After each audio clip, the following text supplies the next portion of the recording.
If you're disciplined all day, but fall apart at 9 p.m., your brain is literally hungrier at night. This is your circadian clock, not your willpower. So in the next 6 minutes, you're gonna run 2 tests and know exactly which system is broken: fuel, sleep, or dopamine.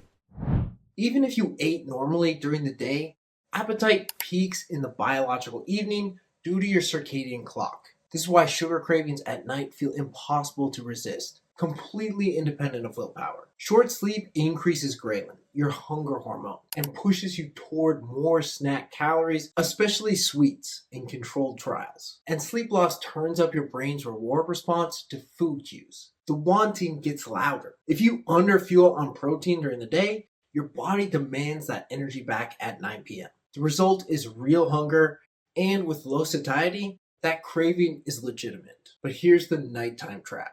Your glucose tolerance drops in the evening. Your body is worse at processing sugar at night than in the morning. That late night snack spikes your blood sugar higher and crashes it harder. Now let's find out which driver is hijacking you. Test 1, the daytime fuel audit. Did you hit at least 30 grams of protein at 2 or more meals before dinner? Did you get a real fiber anchor? Beans, lentils, vegetables, whole food carbs by dinner? If you answered no to either, you failed test 1. You aren't craving sugar, you're starving. Your body is demanding the energy you denied it 6 hours ago.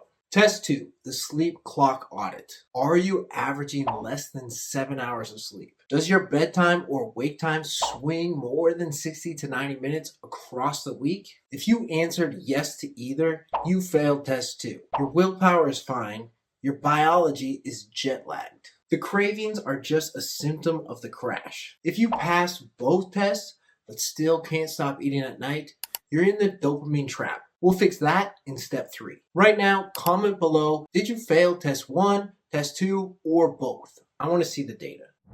If you failed test 1, your body is in debt. Breakfast or lunch, at least 30 grams of protein. Your second meal needs to have at least 30 grams of protein too. Non-negotiable. This crushes the hunger signal before it starts. For dinner, keep the protein and add fiber. Vegetables, beans, lentils, whole food carbs. Fiber physically stretches the stomach, sending a full signal to the brain that lasts through the night. Higher protein breakfasts reduce cravings and snacking signals later in the day. Run this for 7 days. If the 9 p.m. pull quiets down, you weren't addicted to sugar, you were just underfueled. This is your metabolic reset. If you fail test 2, your cravings are a symptom of exhaustion. Fix sleep first for 7 days, then judge willpower. Caffeine cutoff at 2 p.m. if you're sensitive, screens down 90 minutes before bed, the simple wind down routine. Even one night of short sleep spikes ghrelin and makes junk food look more attractive to your brain. Track sleep duration plus craving intensity on a 1 to 10 scale. If cravings drop after 5 to 7 nights, you nailed it. This is how you stop sugar cravings without dieting. If you pass both tests but still binge at night, this is the hard case. Your brain has wired stress relief to sugar. This isn't emotional eating or stress eating in a traditional sense.